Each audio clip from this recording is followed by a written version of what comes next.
नमस्कार, मेरा नाम टॉक्सी परवीन है और आप सब कैसे हैं। तो आशा करती हूँ आप सब भी अच्छे होंगे। तो आइए चलते हैं हम लोग वीडियो की ओर।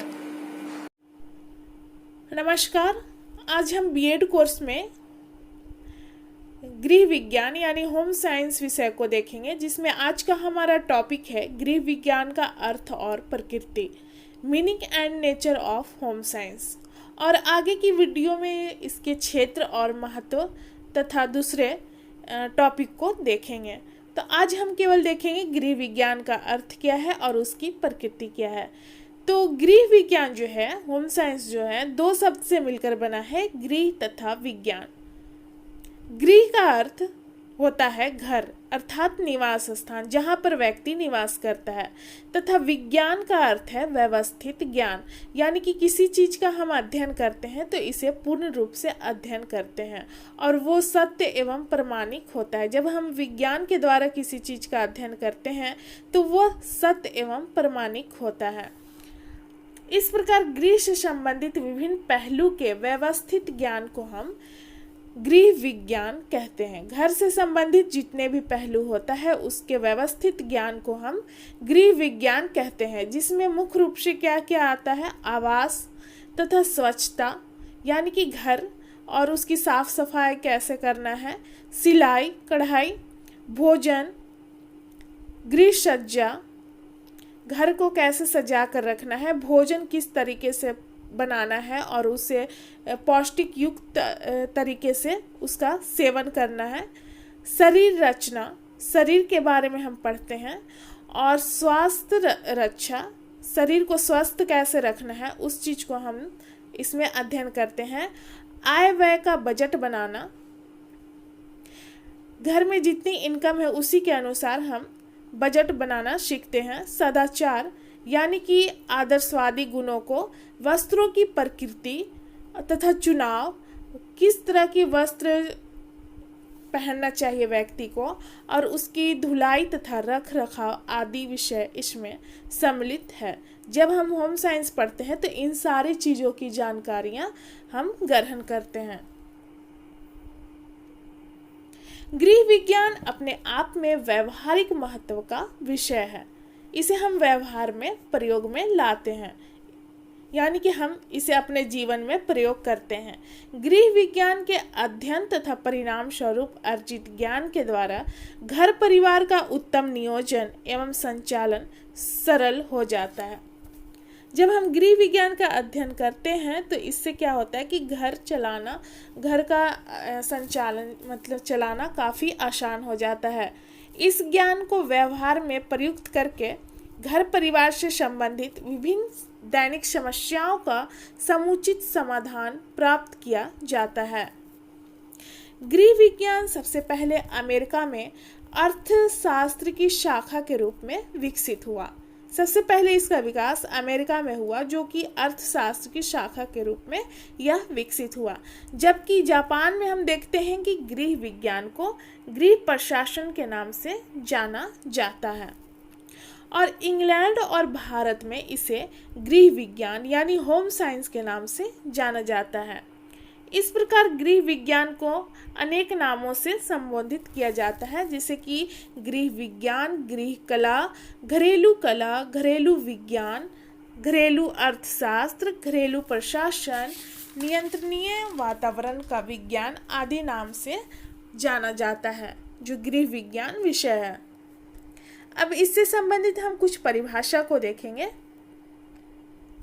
गृह विज्ञान की परिभाषा दिल्ली के लेडी इरविन कॉलेज के गृह विज्ञान संस्थान ने जो परिभाषाएं प्रस्तुत की है वह है, गृह विज्ञान वह व्यवहारिक विज्ञान है, यानी कि हम इसको व्यवहार में लाते हैं, जो भी अध्ययन करते हैं, जो अपने अध्ययनकर्ता को, यानी कि जो गृह विज्ञान अध्ययन कर रहे हैं, पढ़ रहे हैं, उस अध्ययनकर्ता को सफल पारिवारिक जीवन व्यतीत करने, एक अच्छे पारिवारिक जीवन व्यतीत करने कि परिवार को किस तरह से चलाना है, सामाजिक तथा आर्थिक समस्याएं, यानी कि उस व्यक्ति के पास समझ जितने भी समस्याएं आएगी, चाहे वह समाज से संबंधित हो या उसकी इकोनॉमिक प्रॉब्लम हो, उसको हल करने तथा एक अच्छे यानी सुखमय जीवन यापन करने की दशाओं का ज्ञान कराता है।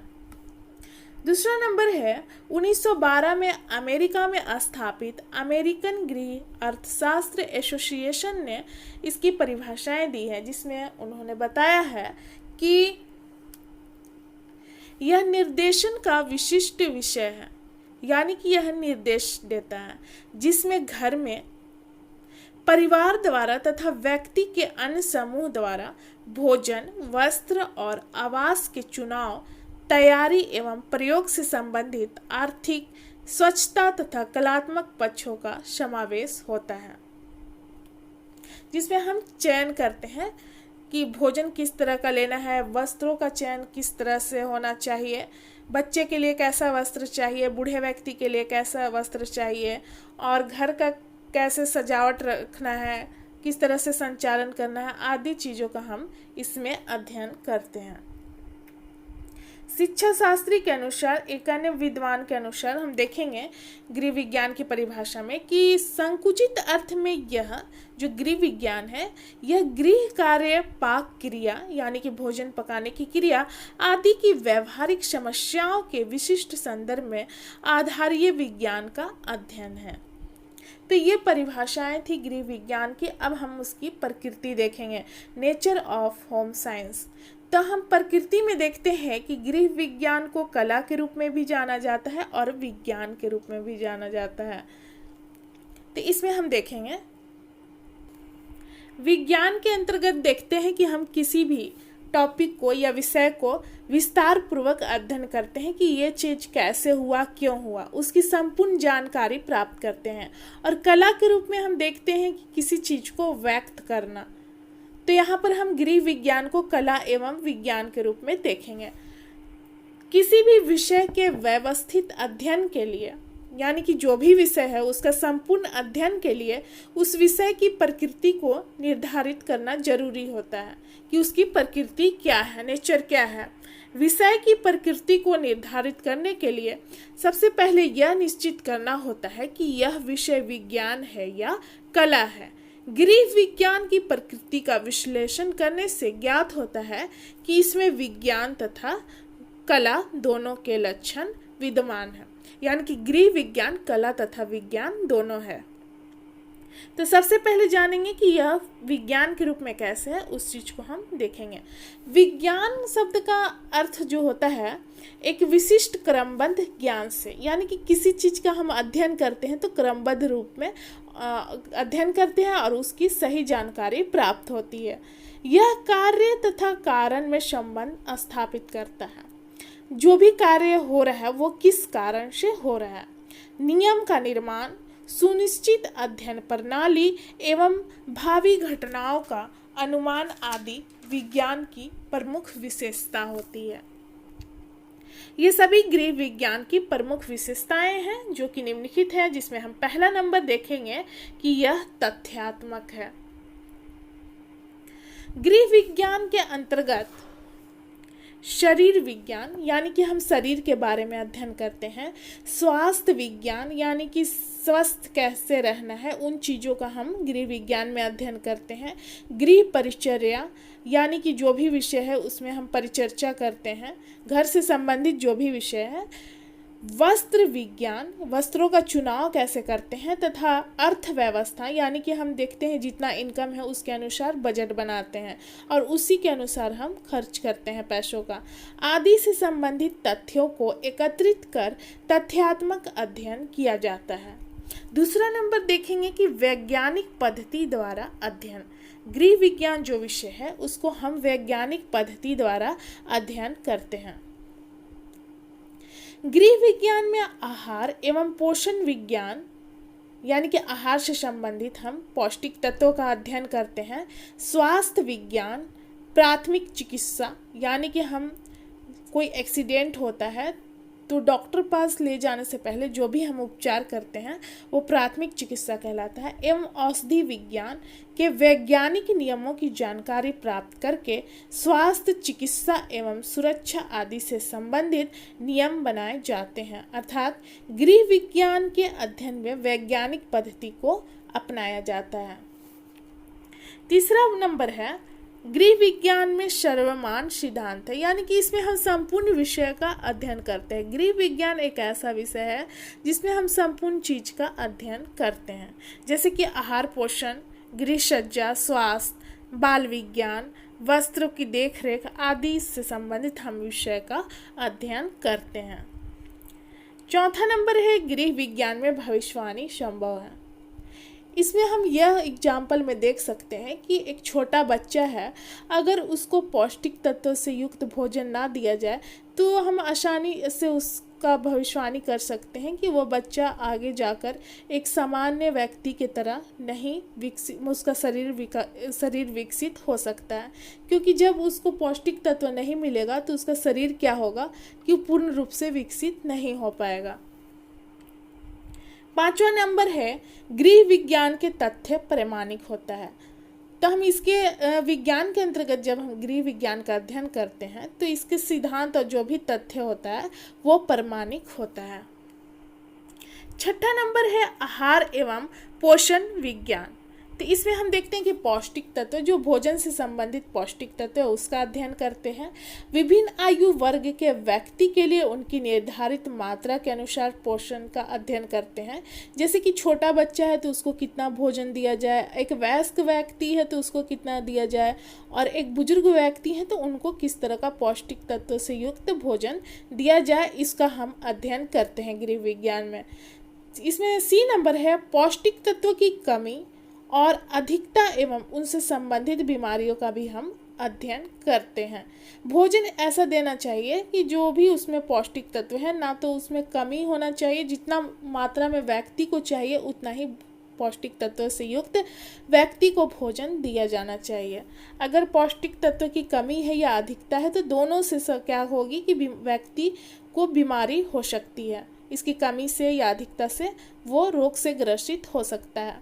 इसमें डी नंबर है पाक क्रिया का हम अध्ययन करते हैं, भोजन पकाने से संबंधित क्रिया का। और सातवां नंबर है हमारा शरीर रचना एवं शरीर क्रिया विज्ञान, यानी कि शारीरिक संरचना के बारे में हम अध्ययन करते हैं, प्राथमिक चिकित्सा का भी अध्ययन करते हैं, और मातृकला एवं शिशु कल्याण के बारे में भी हम गृह विज्ञान, जिसमें हम देख रहे हैं कि विज्ञान के रूप में यह हमारा टॉपिक है। पहला नंबर प्रकृति में, तो इसका भी हम अध्ययन करते हैं। एक माता के द्वारा शिशु का कैसा पालन पोषण किया जाता है उसका हम अध्ययन करते हैं। अब दूसरा नंबर हमारा आ जाएगा प्रकृति में गृह विज्ञान कला के रूप में। तो कला कैसे है उस चीज को हम देखेंगे। सबसे पहले जानेंगे कि कला क्या है। तो कला वह माध्यम है जिसके द्वारा हम अपने विचारों को, भावनाओं को, गुणों को अभिव्यक्त करते हैं, यानी कि प्रकट करते हैं। अर्थात कला गुणों, भावनाओं और विचारों को अभिव्यक्त करने का माध्यम है। कला जो है वो सौंदर्य का प्रतीक माना जाता है। तो गृह विज्ञान कला के रूप में कैसे है तो हम देखेंगे। इसमें हम क्या अध्ययन करते हैं, घर की सजावट, घर को कैसे सजा कर रखना है उस चीज का हम अध्ययन करते हैं। बजट के द्वारा घर को अच्छे तरीके से चलाना, गृह विज्ञान विषय में हम देखते हैं कि बजट बनाने की क्रिया भी हम सीखते हैं कि अगर इनकम घर का थोड़ा सा है या ज़्यादा है जो भी है तो उसी के अनुसार हम बजट बनाकर चलते हैं, ताकि हमारा क्या हो, जो घर है हमारा उसका जीवन यापन का संचालन अच्छे तरीके से हो। भोजन को कलात्मकता के साथ परोसना। तो हम एक ही चीज़ से हम देख सकते हैं, जैसे कि आलू है उसी से हम देख सकते हैं कि उसका चिप्स भी बनाया जा सकता है, सब्जी भी बनाया जा सकता है, और चीज़ें भी उससे बनाई जाती है। तो उसको हम कलात्मक रूप में अनेक तरह से बनाकर हम परोसते हैं। अतिथि का स्वागत, जैसे कि जो भी मेहमान है उनका स्वागत कैसे करना है उस चीज़ का हम अध्ययन करते हैं। घर की सुव्यवस्था, तो वही चीज़ हमारा हो जाएगा, घर को कैसे सजाना है, साफ सफाई रखना है आदि का हम इसमें अध्ययन करते हैं, जो कि कला के रूप में आता है। अगला नंबर है परिवार के व्यक्तियों के लिए वस्त्रों का चुनाव। तो हमने देखा है कि अभी हमने बताया कि जो बच्चा है उसके लिए कैसा वस्त्र चाहिए, जो वयस्क व्यक्ति है उसके लिए कैसा चाहिए, तो इसके अंतर्गत हम अध्ययन करते हैं। सिलाई कढ़ाई, वस्त्रों की धुलाई आदि की भी हम अध्ययन करते हैं गृह विज्ञान के अंतर्गत। तो ये हमारा कला के रूप में आ जाएगा।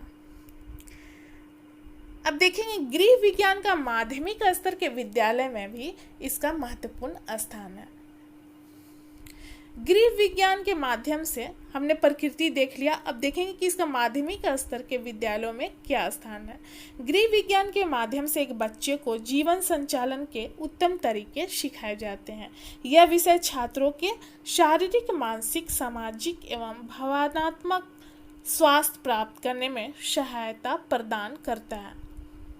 गृह विज्ञान के माध्यम से एक बालक या व्यक्ति स्वच्छता, सिलाई, भोजन, कढ़ाई बुनाई, गृह सज्जा, शरीर रचना एवं स्वास्थ्य रक्षा, आय व्यय का बजट बनाना, सदाचार के गुणों का और वस्त्रों की प्रकृति तथा चुनाव और उसकी धुलाई तथा रख रखाव कैसे करना है आदि से संबंधित संपूर्ण जानकारी प्राप्त करता है। एक बालक गृह विज्ञान के माध्यम से इन चीज़ों की जानकारी प्राप्त करता है। गृह विज्ञान को कला तथा विज्ञान दोनों रूप में देखा जाता है। यह विज्ञान इसलिए है क्योंकि हम इसमें किसी भी विषय को प्रयोग करके अध्ययन करते हैं। जैसे कि पौष्टिक तत्वों की अधिकता से जो या कमी से जो भी रोग होता है उसका हम अध्ययन करते हैं, तब हम जानते हैं कि पौष्टिक तत्व की अधिकता से ये रोग होता है और इसकी कमी से ये रोग होता है। जबकि दूसरी ओर हम गृह विज्ञान को कला के रूप में देखते हैं, क्योंकि इस विषय के माध्यम से व्यक्ति या बालक घर की सजावट, रख रखाव, वस्त्रों की रख रखाव, बजट बनाना, भोज्य पदार्थों में विभिन्नता लाना आदि क्रियाओं का आसानी से अध्ययन करता है। तो यहाँ पर हमारा समाप्त होता है। हमने देखा गृह विज्ञान का अर्थ क्या है, उसकी परिभाषा क्या है और उसकी प्रकृति क्या है, और हम दूसरे टॉपिक जैसे कि गृह विज्ञान का क्षेत्र क्या है, महत्व क्या है, आगे के वीडियो में देखेंगे। तो यहाँ पर हमारा समाप्त होता है। मिलते हैं अगले वीडियो में। धन्यवाद।